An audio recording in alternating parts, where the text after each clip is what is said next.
La enseñanza del mundo clásico en el aula universitaria se enfrenta a una dificultad persistente, la extendida impresión de que sus ideas pertenecen a un tiempo remoto y ya caduco. Para una porción del alumnado, el legado grecolatino se erige en un catálogo de guerras, dioses y héroes cuya actualidad parece depender directamente del audiovisual.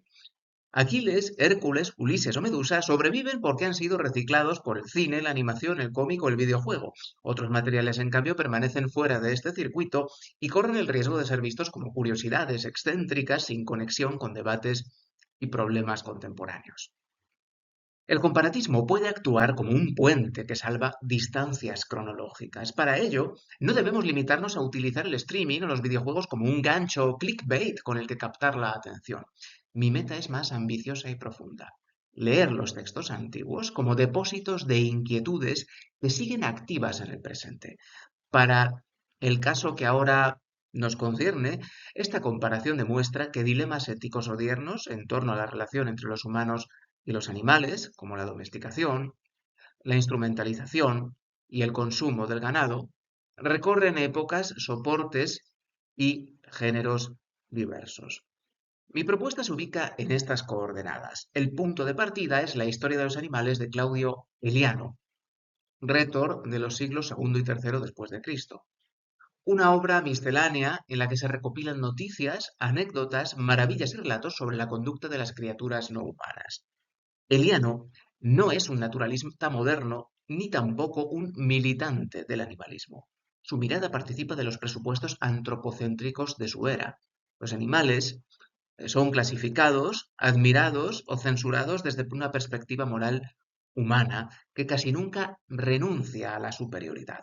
Sin embargo, esta obra contiene grietas que traslucen un pensamiento complejo. Los animales que desfilan por sus páginas recuerdan, agradecen, lamentan las pérdidas y castigan a quien los perjudicó. Aunque tales comportamientos tienden a ser rentabilizados para servir de ejemplo a los hombres, su presencia obliga a matizar interpretaciones demasiado rígidas de la fauna como símbolos, objetos pasivos o actores puramente instintivos. A causa de las limitaciones de tiempo, esta comunicación se centrará únicamente en halcones y águilas. La casuística aviaria desemboca en el diseño de un itinerario de lectura comparada orientado a desautomatizar el antropocentrismo. No porque los relatos antiguos propongan una defensa moderna de los animales, sino porque manifiestan tensiones entre la fascinación y el dominio, la cooperación y la explotación, el afecto y la utilidad. El profesor puede aprovechar esta ambivalencia para enseñar literatura clásica y también para suscitar una reflexión crítica sobre la complejidad de los vínculos entre especies a lo largo de la cronología. El primer caso que propongo llevar al aula involucra a los halcones tracios. Eliano refiere de ellos lo siguiente, cito: He oído decir que en Tracia son compañeros del hombre en las cacerías de las marismas. He aquí cómo. Los cazadores, después de desplegar las redes, permanecen quietos mientras los halcones las sobrevuelan, espantan a las aves y las conducen al círculo que forman las redes. Por esto, los tracios separan una parte de las susodichas aves para los halcones y así consiguen tenerlos como amigos leales. Si no lo hacen, se ven privados de estos aliados. Cuando un halcón ve a un hombre muerto, esto es lo que se dice, cubre totalmente de tierra el cadáver insepulto y jamás tocará el cuerpo. Permanece sin beber cuando alguien a solas se ocupa en conducir agua a un canal de derivación porque cree que causará un perjuicio al hombre entregado a su faena si le roba el agua que necesita. Pero si varios hombres están ocupados en regar, como ve que el agua es abundante, toma, por así decirlo, una porción de la copa de la amistad que le ofrecen y se goza en beber. Fin de la cita. El pasaje condensa en escasas líneas varias de las ambigüedades que vertebran la historia de los animales.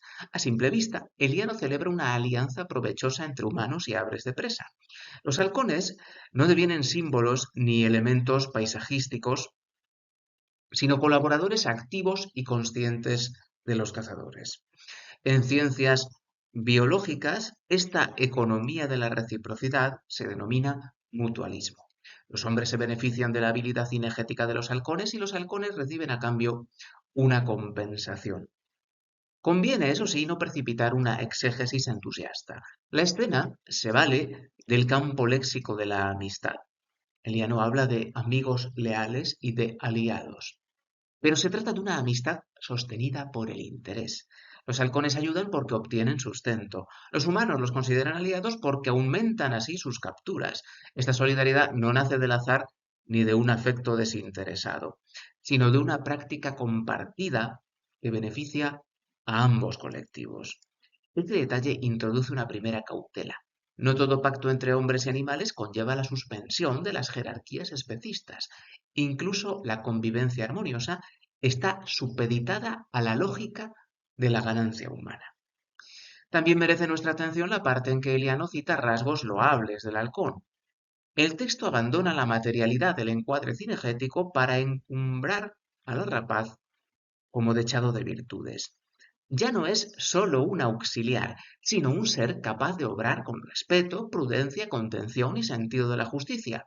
Eliano proyecta en ella un decálogo de valores humanos, aunque dicha proyección descansa sobre pilares concretos y factuales. De no existir la cetrería ni otras modalidades de interacción de signo positivo, el pájaro probablemente no habría alcanzado semejante consideración. Desde un ángulo didáctico, el fragmento permite abordar numerosas cuestiones. Primeramente, la porosa frontera entre la observación empírica, la leyenda y el cuento moral. También la diferencia entre mutualismo y domesticación. Y por último, el peso del antropocentrismo en los juicios que proferimos sobre determinadas especies. Aquí los halcones son aplaudidos porque resultan ventajosos para los designios de los venadores y porque las conductas que les han atribuido encajan dentro de la gramática moral de la sociedad. Es indispensable que despleguemos este desmontaje en el aula, ya que complica interpretaciones complacientes que rara vez se alinean con el propósito de fomentar el pensamiento crítico. Eliano, en suma, no defiende a las aves como sujetos autónomos, pero tampoco las reduce a categorías o a meras herramientas. Las coloca en este texto en un área intersticial, conflictiva, donde la maravilla y el apego coexisten con el aprovechamiento. Se puede deducir ahora un paralelo contemporáneo, como por ejemplo Kes de Ken Loach. En esta cinta, la conexión entre un muchacho y su halcón funciona como atalaya desde la que examinar la educación sentimental, la violencia social y el afecto hacia los animales. Frente a las rapaces de Eliano, integradas en la comunidad, el halcón de Loach actúa como mecanismo de resistencia. No porque libere al protagonista, sino porque gracias a él imagina otras formas de cuidado y aprendizaje. El contraste de nuevo resulta clave. En ambas situaciones, la rapaz enseña algo a los humanos, pero lo que enseña se adapta al marco cultural. En Eliano, gratitud y nobleza; en Kes, intimidad y disciplina. Idealmente ahora reproduciríamos un vídeo en el que se reflejase dicha disparidad, pero como el reloj exige que avancemos sin pausa, no queda otro remedio que dejar aplazado este aspecto. Si los halcones servían para explorar la reciprocidad entre humanos y aves de presa, las águilas de Eliano desplazan el foco al duelo. Eliano convierte a estas depredadoras en criaturas encomiables, cuya fidelidad y aprecio hacia sus amos las empujan a acompañarlos a la tumba. Brindo un testimonio elocuente. Cito: parece que hay una clase de águilas que sienten afecto incluso por sus cuidadores, como por ejemplo el águila que tenía Pirro, la cual, según dicen, cuando murió su dueño se abstuvo de comer y murió. Igualmente, un águila cuidada por un ciudadano particular se arrojó a la pira en que se consumía el cadáver de su amo. Dicen algunos que el águila no había sido criada por un hombre, sino por una mujer. Fin de la cita. Eliano no se demora en explicar las circunstancias de su crianza. Le basta con referir 2 o 3 gestos que pertenecen al registro del luto. La primera águila muere de inanición tras el fallecimiento de Pirro. La segunda se inmola, de un modo mucho más dramático y sin duda fabuloso, en el fuego que consume el cadáver de su amo. Por un lado, el texto concede a estas aves una intensidad emocional que desborda explicaciones instintivas. Por el otro, tales sentimientos solo se vuelven legibles cuando van dirigidos a nuestra especie. En ambas tesituras se advierte con claridad la subordinación del animal amansado. Su vida pierde la razón de ser en el momento en que su dueño, humano, desaparece. En este texto se esboza una duda susceptible de ser trasladada a nuestros estudiantes. ¿Nos hallamos ante una apertura hacia la psicología animal o ante una proyección antropomórfica? La respuesta, como suele suceder en las fuentes pretéritas, probablemente se localice en una zona gris e intermedia. Hay proyección, porque el rétor comprende el comportamiento del águila a través de las categorías humanas de la lealtad y el sacrificio. Ahora bien, esa proyección no disminuye el interés del testimonio ni su veracidad. Es un hecho acreditado que muchos animales dejan de nutrirse por depresión cuando se les arrebata un ser querido. En lo que atañe a Eliano, revela que tanto él como el extenso entorno helénico estaban dispuestos a adjudicar a la fauna una capacidad afectiva intensa, por más que fuese luego rentabilizada por una pedagogía moralizadora. El siguiente pasaje desarrolla este mismo motivo de manera más impactante. Cito: Filarco recuerda que un niño muy aficionado a los pájaros recibió como regalo un aguilucho. Le alimentaba con comida variada y le dispensaba toda suerte de cuidados. No cuidaba al ave como a un juguete destinado al juego, sino como a un ser querido o a un hermano más pequeño. Tanta era la solicitud del muchacho por el aguilucho. Con el tiempo, una fuerte y mutua amistad brotó como una llama entre los dos, y sucedió que el muchacho enfermó. El águila se quedaba a su lado, asistiendo a su cuidador enfermo. Cuando éste dormía, se quedaba quieta el águila, y si se despertaba el niño, corría a su lado. Si estaba inapetente, no probaba bocado.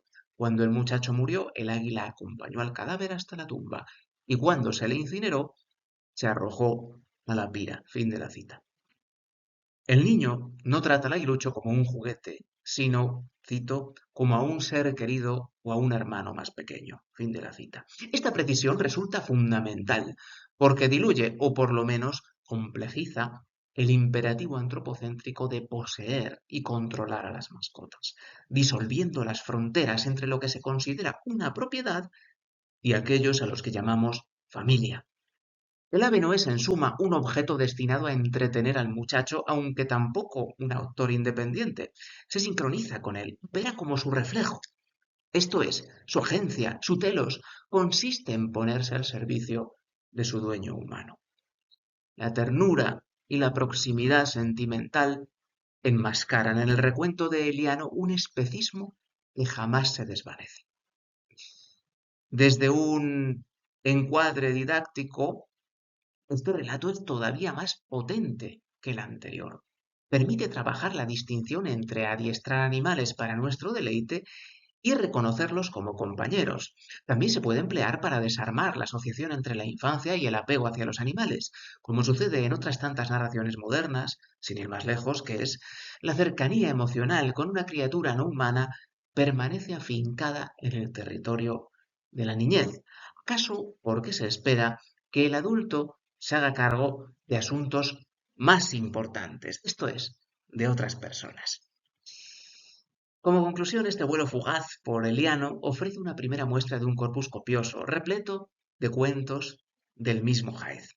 Los ejemplos aquí analizados son suficientes para comprobar que la literatura antigua puede funcionar en el aula como un laboratorio de ansiedades y anhelos transhistóricos. No descubriremos en ella presagios del animalismo contemporáneo, sino algo mucho más enriquecedor para el aprendizaje, un archivo plagado de tiranteces, contradicciones y fisuras. Precisamente por eso, los textos resultan tan fecundos. Fuerzan a escoger entre una exégesis optimista y quizá descontextualizada y otra instrumental, simbólica, puramente antropocéntrica y tal vez inexacta también. Más bien, invitan a mostrar al alumnado cómo hemos construido literaria y culturalmente nuestra relación con otras especies a partir de nuestros contactos con ellas. Finalizo con una última precaución. Mi recorrido es necesariamente parcial. Aspiro a desarrollarlo con mayor amplitud en el capítulo que derivará de esta ponencia. Con esa promesa me despido y doy cierre a esta intervención. Muchas gracias.